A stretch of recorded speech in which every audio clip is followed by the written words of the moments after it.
Chapter 1, The Ordinary Weight of August. The August heat settled over Millbrook like a wool blanket someone forgot to shake out. Thomas Brennan stood at his kitchen window, watching the early morning light transform his backyard into something that looked almost hopeful. The tomato plants sagged despite yesterday's watering. The grass had gone blonde at the edges.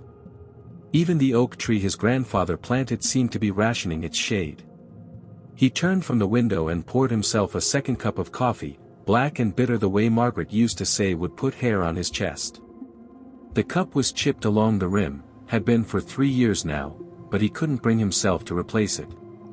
Some mornings, running his thumb along that rough edge was the only thing that felt like continuity. "Dad?" His daughter Claire appeared in the doorway, already dressed for her shift at the county clerk's office. 24 years old, and she still looked at him the way she had when she was 7, like he might have answers to questions she hadn't figured out how to ask yet.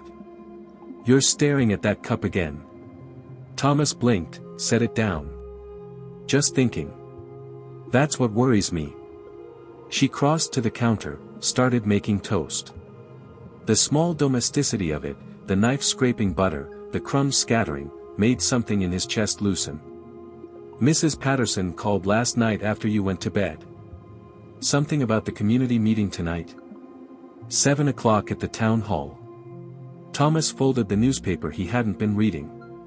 "Some federal surveyors have been in the area. Want to discuss future planning initiatives, whatever that means." Claire bit into her toast, studying him. "You sound suspicious." "I sound experienced." He managed a smile. 32 years working for the County Road Commission teaches you that when government men show up with clipboards and talk about the future, someone's present is about to get complicated. The truth was, Thomas had been feeling uneasy for weeks now, ever since he'd seen the black sedans parked along Route 9, men in suits standing beside them with surveying equipment and official-looking documents that they quickly folded away when anyone approached. Millbrook wasn't the kind of place that attracted attention. Population 3,847. 1 main street. 3 churches. A school that educated kindergarten through 12th grade in the same brick building erected in 1923. People here measured their lives in seasons and generations, not in headlines or progress reports. "I'm sure it's nothing," Claire said, but she didn't sound convinced. She never could lie worth a damn, even to make him feel better. She rinsed her plate in the sink, grabbed her purse. "I'll be home by 6. We can walk over together." After she left, the house settled into its daytime silence, the creak of floorboards adjusting to the heat, the tick of the clock in the living room that ran 5 minutes fast no matter how many times he adjusted it, the distant bark of the Hendersons' dog 3 houses down. Thomas moved through his morning routine with the automated precision of a man who'd lost his wife and found structure in her absence. Shower. Shave. The blue work shirt, pressed on Sunday evenings. Keys in the right pocket, wallet in the left. By 8:30, he was in his truck heading toward the county office, passing landmarks that had remained unchanged for so long they'd become invisible. The Sinclair station where Bobby Mitchell still checked your oil without being asked, the post office with its flagstone steps worn smooth by decades of feet, the bakery that opened at 5 every morning and sold out of maple donuts by 9. At the office, his supervisor Vernon was already sweating through his undershirt despite the fan rattling in the corner. "Tom. Need you to take a look at the Bridgewater Road culvert. Henderson says it's backing up again." The day unspooled in its familiar rhythms, driving county roads, inspecting infrastructure, making notes in a ledger that would be filed and probably never read. Thomas had made peace with the modest scope of his work. He kept things functioning. He prevented small problems from becoming disasters. It wasn't glory, but it was honest. Lunchtime found him at Donnelly's Diner, sitting at the counter between Earl Roberts from the hardware store and Jim Yancey, who taught history at the high school for 26 years. The conversation flowed in its usual channels, the heat, the upcoming county fair, whether the Pirates had any chance this season. "You going to this meeting tonight?" Earl asked, scraping his fork across his plate to catch the last of his mashed potatoes. "Planning on it," Thomas said. My sister over in Whitmore County says they had something similar last month. Earl's voice dropped, though there was no real reason for secrecy in a half-empty diner. Surveyors, meetings, talk about strategic regional development. Month later, the Army Corps of Engineers showed up and started talking about a reservoir. Whitmore's different, Jim said, but his fingers drummed against his coffee cup. They've got that river valley. We're just hills and farmland. That's what my sister said too. Earl pushed his plate away. Until it wasn't. Thomas felt it then, that slight shift in the air, like the pressure drop before a storm. He'd felt it before, years ago, standing on Margaret's parents' porch the night her father died, before anyone had called, before they knew. Some part of him had understood that the world was about to reorganize itself around an absence. The afternoon crawled. Thomas completed his inspections, filed his reports, made small talk with people whose families he'd known for decades. Everything proceeded exactly as it should, which somehow made the unease worse. By the time he drove home, the sun was starting its long slide toward the western hills, turning the sky the color of a bruise. Claire was waiting on the porch, changed into a simple cotton dress, her dark hair, Margaret's hair, pulled back from her face. Ready? They walked to the town hall in silence, joining the slow stream of neighbors emerging from houses along Maple Street and Oak Avenue. Thomas recognized nearly everyone, the Pattersons, married 53 years, young Michael Corso, who just returned from his army service, the Goldstein family, who ran the clothing store, Father Donnelly from St. Catherine's, Reverend Matthews from the Baptist Church, families with children, elderly couples, farmers still wearing their work boots. The town hall's main room was filling up, folding chairs arranged in neat rows that were rapidly being claimed. The air smelled of floor polish and anxious perspiration. At the front of the room, a table had been set up with a projection screen behind it. 3 men in dark suits stood conferring quietly, their backs to the assembling crowd. Thomas and Claire found seats in the middle section. Around them, the murmur of conversation rose and fell, speculation, rumors, nervous laughter. Mary Henderson was convinced they were finally getting a proper sewage system. Bob Miller thought it might be about the new interstate highway system everyone kept hearing about. Nobody seemed to know anything concrete, which hadn't stopped anyone from forming opinions. At precisely 7 o'clock, Mayor Harrigan, a retired dentist with more enthusiasm than aptitude for local government, stood and called for quiet. The room settled into an expectant hush. Thomas felt Claire's hand find his, her grip tighter than necessary. "Thank you all for coming," Harrigan began, his voice carrying that forced cheerfulness people use when delivering news they don't fully understand. "We have representatives tonight from the Federal Land Reclamation Office. They've asked to present some information about, well, I'll let them explain." The tallest of the 3 suited men stepped forward. 45, maybe 50, with steel-gray hair and the kind of face that revealed nothing. "Good evening. My name is Robert Ashford.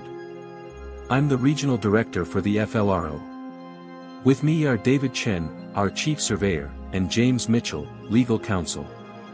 He paused, and in that pause, Thomas heard the future arriving. "We're here tonight to inform you of Executive Directive 7-429, signed by the Secretary of the Interior on June 14, 1957, and activated this past Monday.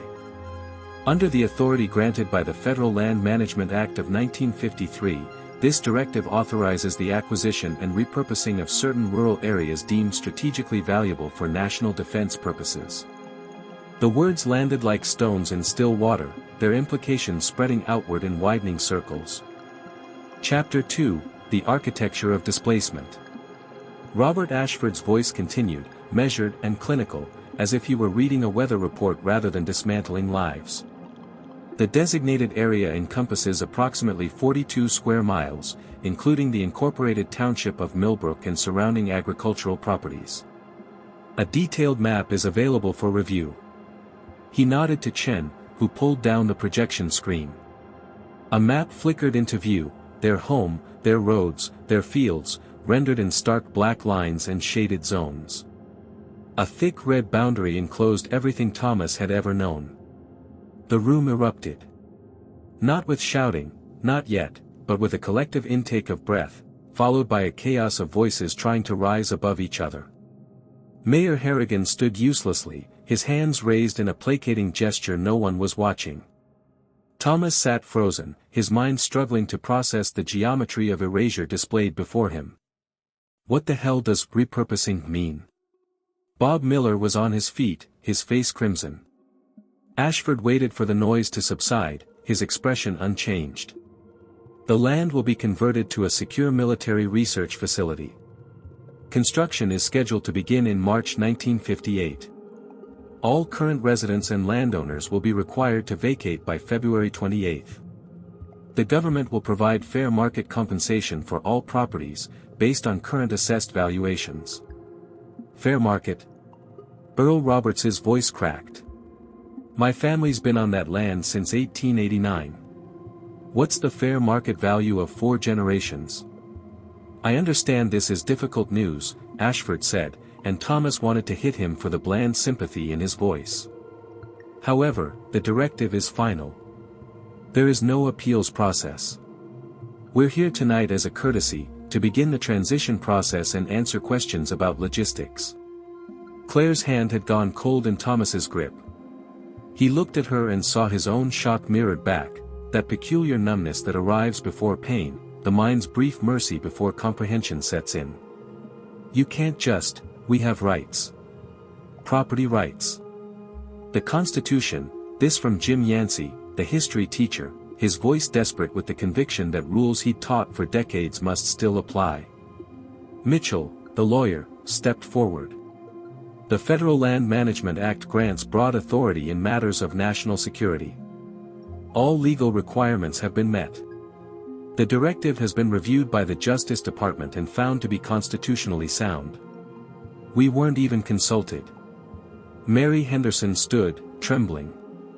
You can't make decisions about our lives without consulting us. The nature of national security matters sometimes requires confidentiality during the planning phase, Ashford replied. We understand your frustration. However, the needs of the country must take precedence over individual preferences. Individual preferences. Thomas tested the phrase silently, found it obscene. His marriage, Margaret's grave in St. Catherine's Cemetery, Claire's childhood bedroom with the growth marks penciled on the doorframe, the garden where his mother had taught him to tell bindweed from morning glory, all of it reduced to individual preferences, inconvenient obstacles to a line on a map drawn by men who'd never walked these roads.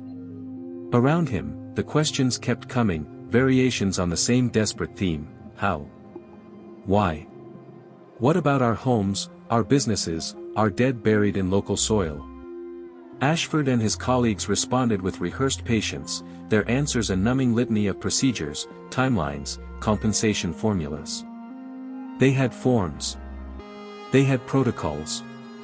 They had everything except humanity. What if we refuse? Michael Corso asked quietly. He'd been sitting near the back, still wearing his army jacket despite the heat. What if we just stay? The room fell silent. Everyone wanted to hear this answer. Mitchell's expression hardened.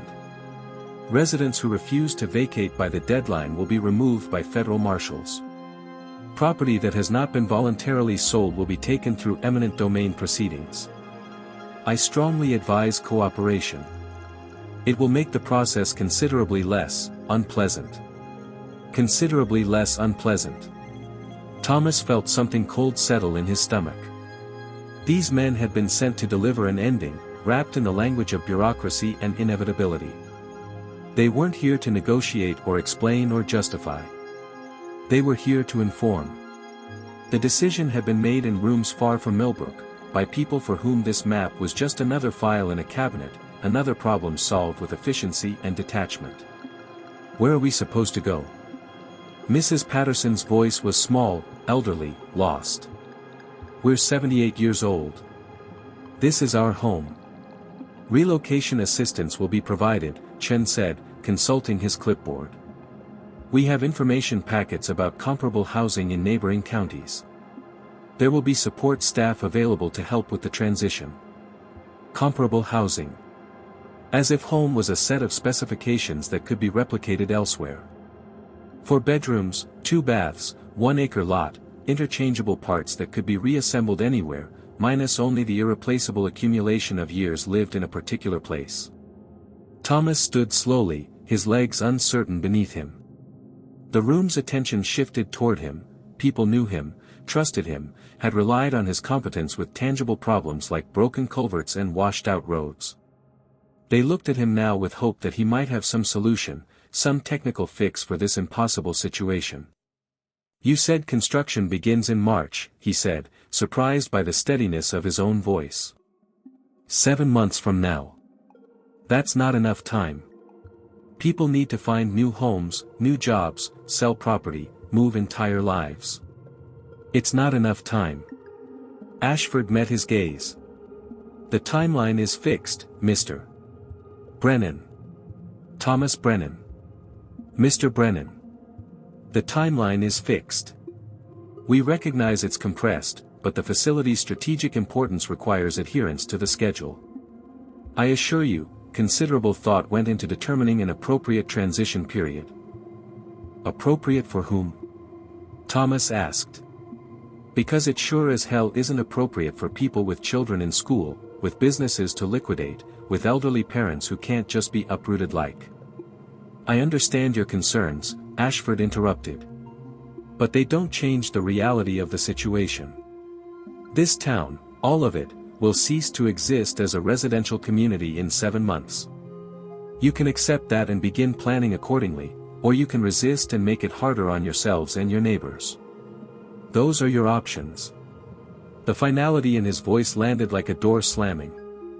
Around the room, Thomas saw the moment of acceptance begin to settle over people, not agreement, not surrender, but the terrible recognition that some forces simply cannot be opposed. You could rage against a flood, but the water would still rise. "We'll have representatives here tomorrow to begin the assessment process," Mitchell added. "Office hours will be 9 to 5, Monday through Friday.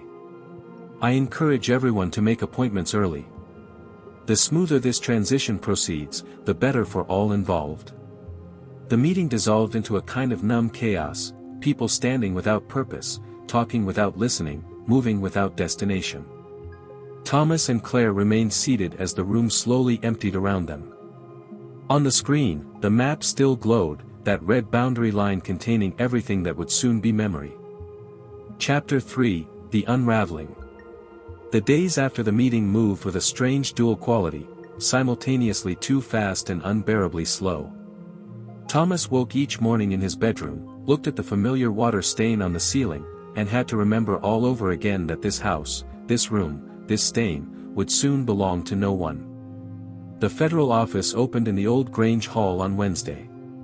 By Thursday morning, a line stretched down the block, neighbors waiting with property deeds and tax records, their faces carrying the blank exhaustion of people forced to negotiate the terms of their own erasure. Thomas joined the line at 7, even though his appointment wasn't until 10. Something about the act of waiting felt necessary, a way to mark the significance of what was being taken. Inside, the transformation was complete. The Grange Hall where he'd attended Claire's high school graduation, where the town held its harvest dinners and Christmas pageants, had been converted into a processing center. Folding tables divided the space into stations. Young clerks, none of them local, sat behind typewriters, filling out forms with mechanical efficiency. The smell of mimeograph ink and stale coffee replaced the remembered sense of potluck casseroles and pine garland. "Mr. Brennan?" A woman in her 30s, dark hair pulled severely back, gestured to an empty chair. Her nameplate read, "Judith Morrison, Property Assessment." She didn't smile. "I have your file here. 47, Maple Street. Single-family residence, purchased 1931. Current assessed value $12,400. Thomas sat down slowly. "That assessment is from 1953. I've made improvements since then. New roof in 54. Replaced the furnace in 56. That adds value. Morrison made a notation. Improvements made after the baseline assessment date are not eligible for additional compensation. Government policy. Government policy. Thomas repeated the words, testing their weight. I paid for that roof. The furnace cost $800. That's real money, real value. I understand your position, Mr. Brennan. However, the compensation formula is standardized. It ensures fairness across all acquisitions. She pulled out a form, began filling in boxes. You'll receive $12,400, minus processing fees and applicable taxes. Estimated net payment, $11,200. Processing fees. You're taking my home and charging me for the privilege. Administrative costs, Morrison said, still not meeting his eyes. Standard practice. Thomas looked at her, really looked, and saw something flicker beneath the professional mask. Discomfort, maybe. Or shame. Do you believe what you're saying? He asked quietly. Or are you just good at following orders? Her hand paused over the typewriter. For a moment, something human crossed her face. Then it was gone. I'll need you to sign here, acknowledging receipt of the valuation. You have 30 days to submit any additional documentation that might affect the assessment, though I should warn you that appeals are rarely successful. He signed. What else could he do? Outside, Earl Roberts was sitting on the curb, his head in his hands. Thomas sat down beside him, their shadows merging on the cracked pavement. Hardware store's been in my family since 1912, Earl said to the ground. They're offering me $9,000. $9,000. I've got 45 years of inventory, customer accounts, goodwill. None of it counts. Just the building. Just the land.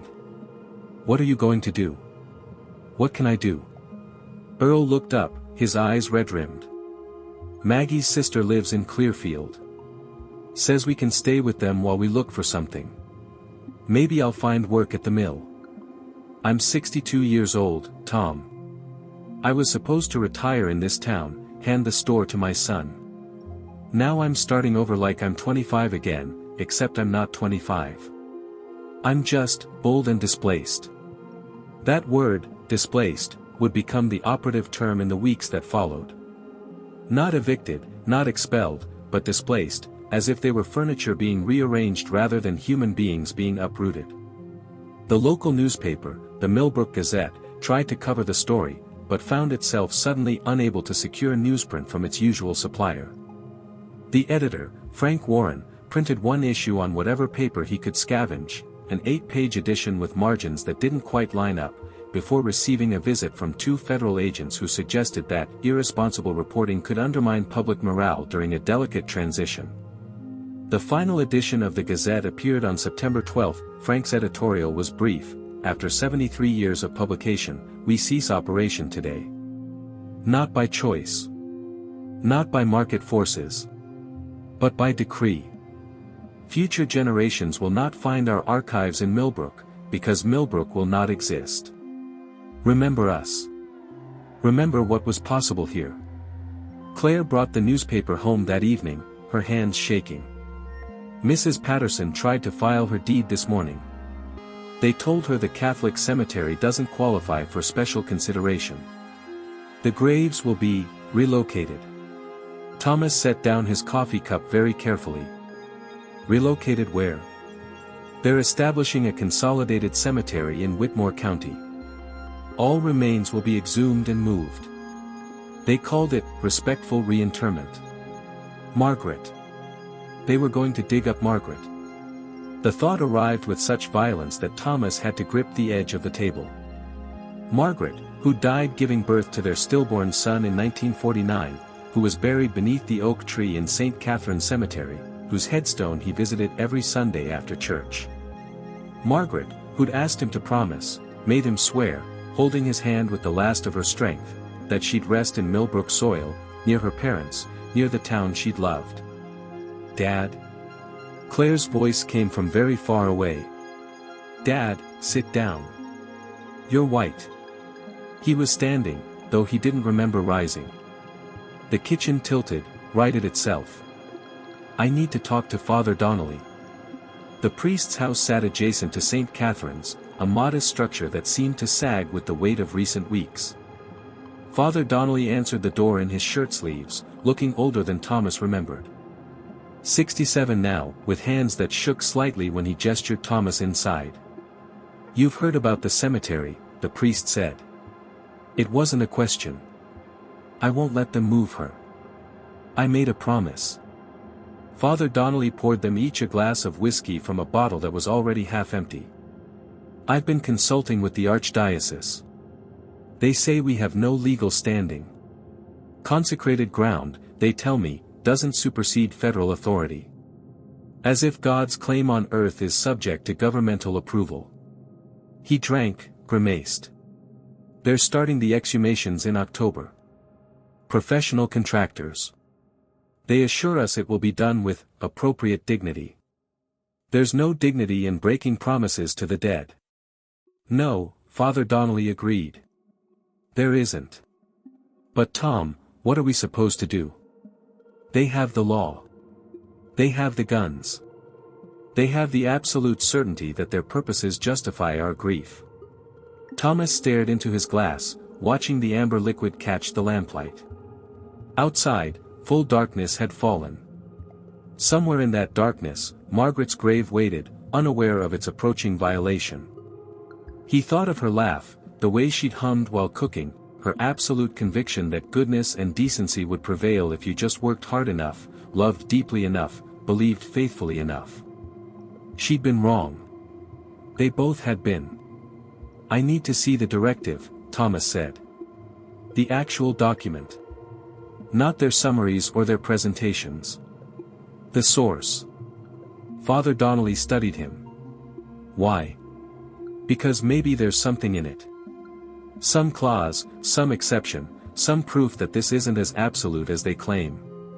He heard the desperation in his own voice, didn't care. Or maybe I just need to see the words that unmade my world. Maybe I need to know exactly how they phrased our ending. I'll make some calls, the priest said quietly. I still know people in Washington. No promises, Tom. But I'll try. Chapter 4, The Weight of Words. Father Donnelly's connection came through on a Tuesday afternoon, a Monsignor in the capital who'd once served in rural Pennsylvania and remembered what it meant when distant powers reshaped local lives. The directive arrived by special courier, sealed in a manila envelope marked with stamps and classifications that meant nothing to Thomas but suggested the document's journey through bureaucratic channels. He opened it alone in his kitchen, the autumn light slanting through windows that framed a view he was learning to see as temporary. The directive was 12 pages, single-spaced, dense with legal language and administrative codes. Thomas read it slowly, fighting through the thicket of whereas clauses and statutory references, searching for the human decision buried beneath the official prose. On page 7, he found it.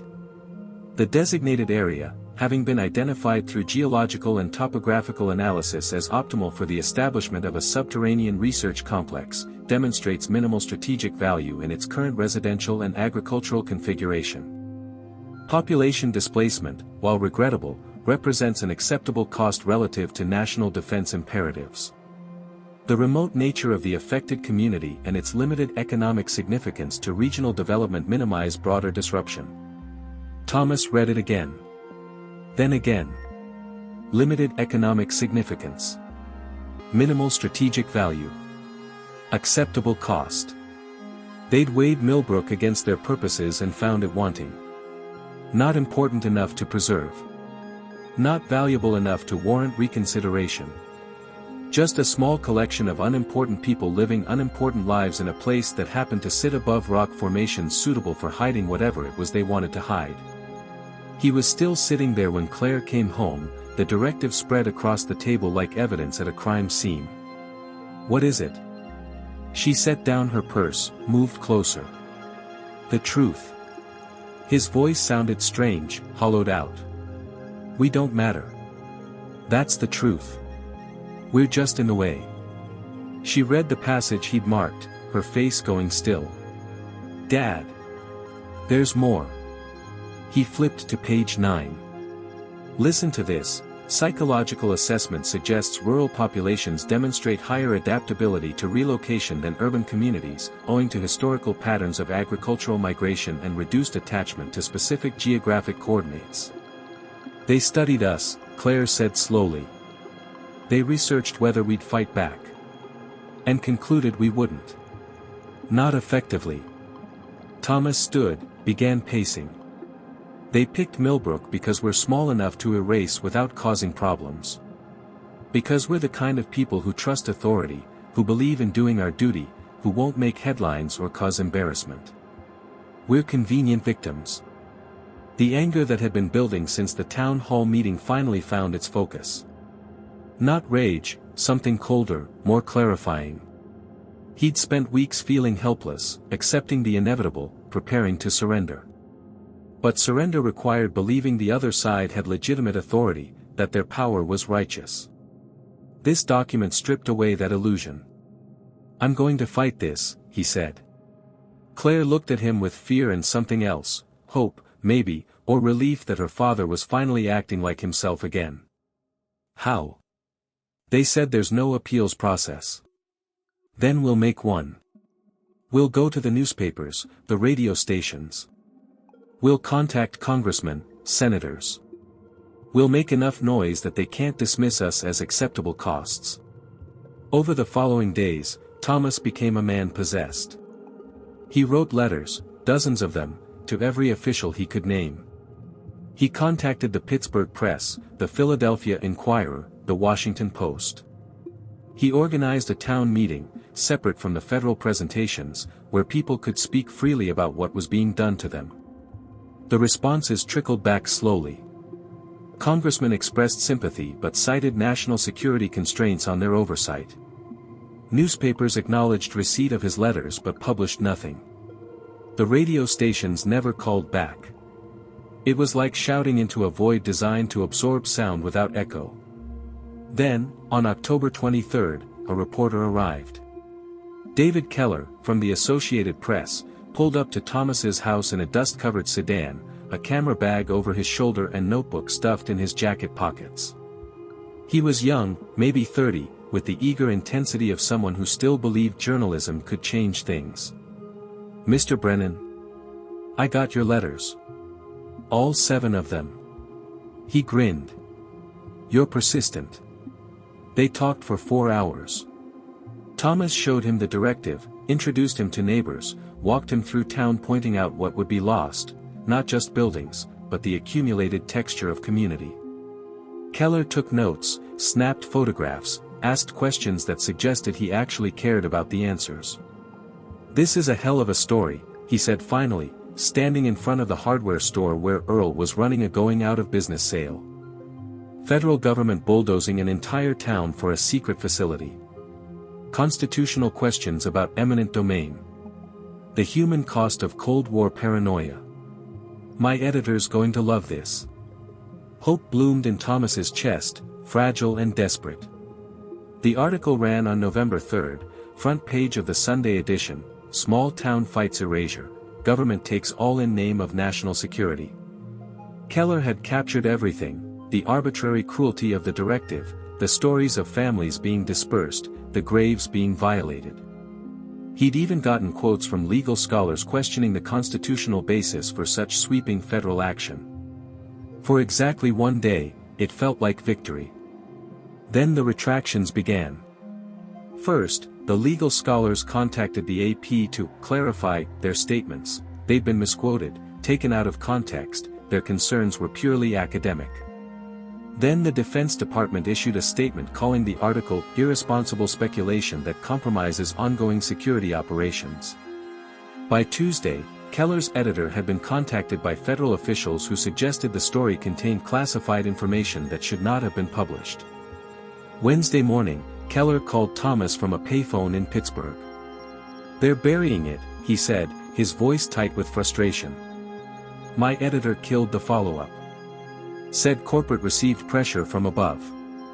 I tried shopping it to other outlets, nobody will touch it. It's like the story has become radioactive. What about the photographs? The directive I showed you? Tom, I'm sorry. I really am. But I've been warned that pursuing this further could cost me my credentials, maybe my career. They're serious about keeping this quiet. After he hung up, Thomas sat in his living room and watched the November rain streak his windows. Outside, the for sale signs had multiplied like grave markers. Moving trucks appeared most weekends now, carrying away the material evidence of lives lived here. The town was dying in stages, bleeding out slowly while the rest of the world looked away. Claire found him there that evening, still sitting in the dark. The Goldsteins left today, she said quietly. Didn't even say goodbye. Just locked up the store and drove away. Smart, Thomas said. Get out before the final humiliation. Dad, we should start packing too. We need to find somewhere to go. Where? The question came out harsher than he intended. Where exactly should we go, Claire? What place will take us in and let us pretend we're not refugees from our own government? She knelt beside his chair, took his hand. Anywhere but here when they start demolition. Please, Dad. I can't watch you break yourself against this. But breaking was all he had left. The fight had failed. The truth had been spoken and then silenced. All that remained was the slow countdown to February 28th, and the certain knowledge that every promise he'd made, to Margaret, to himself, to the idea that a good life honestly lived meant something, had been rendered null by 12 pages of official language and the unstoppable machinery of national power. Outside, the rain continued, washing away the last warmth of autumn, ushering in the cold season of endings. Chapter 5, What Remains. February arrived with the kind of cold that made bones ache. Thomas stood in St. Catherine's Cemetery at dawn, watching the contractors prepare for the exhumations. They worked with practiced efficiency, marking graves, setting up equipment, erecting privacy screens as if dignity could be preserved behind canvas walls. Father Donnelly stood beside him, both men silent witnesses to the systematic dismantling of sacred ground. You don't have to watch this, the priest said. Yes, I do. They came for Margaret at 9:17 in the morning. Thomas had memorized the location so completely he could have walked to it blindfolded, 12 rows back, for Graves Inn, beneath the oak whose roots had grown around her for 8 years. The contractors were respectful, he'd give them that. They worked quietly, methodically, treating the casket with care when they finally raised it from the earth. Thomas watched them load his wife into a truck alongside 37 other souls being relocated to the Consolidated Cemetery in Whitmore County. Someone handed him papers to sign, a map showing where Margaret would be reinterred, a plot number that meant nothing to him. He signed without reading, his hand moving automatically while his mind remained in the empty hole where promises went to die. The town emptied in waves through February. First the young families, eager to establish themselves elsewhere before school districts closed enrollment. Then the business owners, trying to salvage what equity they could. The elderly went last, many to live with children in distant cities, carrying suitcases full of photographs and hearts full of displacement. By February 20th, Millbrook's population had dropped below 200. The school closed on the 15th. The last church service was held on the 22nd, a combined Protestant and Catholic gathering in St. Catherine's, since the Baptist church had already been boarded up. Father Donnelly and Reverend Matthews stood together at the altar, leading prayers for journey mercies and new beginnings, their voices breaking on the final hymn. Thomas and Claire stayed until the end. He'd found them a small apartment in Harrisburg, near the state offices where Claire had secured a transfer. The movers had come the week before, boxing up a lifetime and hauling it away in 6 hours. What remained in the house now was just the debris of departure, things too broken to take, too worthless to pack, too painful to preserve. On their final night, Thomas walked through empty rooms, his footsteps echoing on bare floors. The water stain on the bedroom ceiling. The notch in the kitchen doorframe where they'd marked Claire's height each birthday. The window where he'd stood that August morning, watching tomato plants wilt, unaware that disruption was already in motion. He found Claire in her old room, sitting on the floor with her back against the wall. "I keep thinking I'll remember everything," she said. "Every detail, every moment. But I can already feel it slipping away. The exact shade of light in the afternoon. The way the house settled at night. It's like trying to hold water in my hands." Thomas sat beside her, their shoulders touching. "Memories kinder than we think. It keeps what matters, lets go of what we can survive losing. I don't want to survive losing this. I know. But we will anyway. That's the terrible gift of being human." They left at dawn on February 28, the deadline. Thomas locked the door for the final time, placed the key in the mailbox as instructed, and drove down Maple Street without looking back. The town was almost empty now, a few scattered residents making their own final exits, federal vehicles already positioning themselves for the transition to come. At the town limits, he pulled over. Behind them, Millbrook sat in the early morning light, looking deceptively normal. If you didn't know better, you might think people would wake up here, live their ordinary lives, that the continuity of days would stretch forward indefinitely. "We should go," Claire said gently. Thomas put the truck in gear and drove. The years that followed scattered Millbrook's residents across Pennsylvania and beyond. Some adapted, finding new communities and building new lives with the resilience the Directive had predicted. Others drifted, permanently unmoored, carrying the ghost of their hometown like a wound that wouldn't heal. Thomas never returned. He read later that the military facility had been completed in 1959, that it remained classified, that the town of Millbrook had been completely erased, buildings demolished, roads plowed under, even the cemetery markers removed once the graves were emptied. The place where he'd lived his entire life existed now only in memory and in archived maps, a geographic footnote to Cold War history.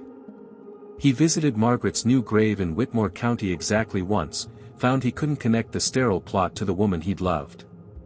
His promises to her belonged to Millbrook, and Millbrook was gone. Whatever lay in that consolidated cemetery was just bones and regret. Claire married in 1961, had children who grew up knowing Millbrook only as a story their mother told, a place that once existed, where people had lived full lives until the day their government decided those lives were less important than the things governments do in secret. The children listened politely, but Thomas could see they didn't quite believe it. How could an entire town simply disappear? How could something so solid become so thoroughly erased? He tried to explain once, to his oldest grandson, showing him the few photographs he'd kept, Maple Street in summer, the hardware store's window display, a town picnic in 1953. This was real, he insisted.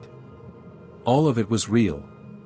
His grandson, 10 years old and certain of the world's permanence, studied the fading images. "But where did it go, Grandpa?" Thomas looked at the photographs, at the faces of neighbors whose names he was beginning to forget, at buildings that existed now only in these captured moments. Where did it go? Into classified files and buried records. Into the stories that survivors told themselves to make sense of powerlessness.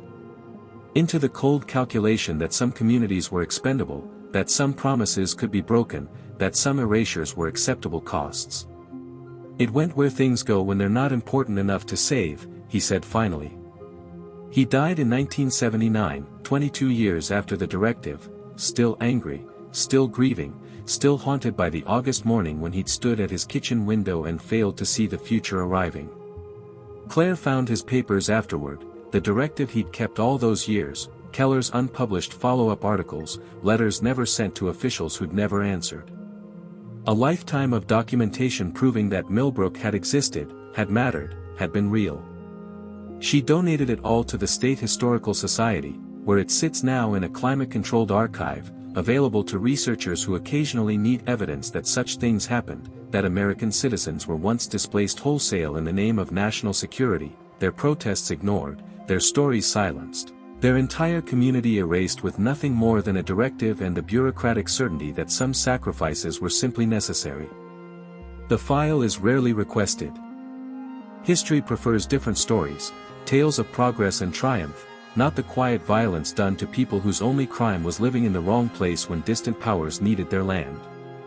But the file remains, a testament to what was taken and what was lost, waiting for anyone who cares enough to remember that Millbrook was real, its people were real, and the promises broken there still echo in the silence of places that no longer exist except in memory and grief and the fading photographs of lives that once mattered, before someone decided they didn't.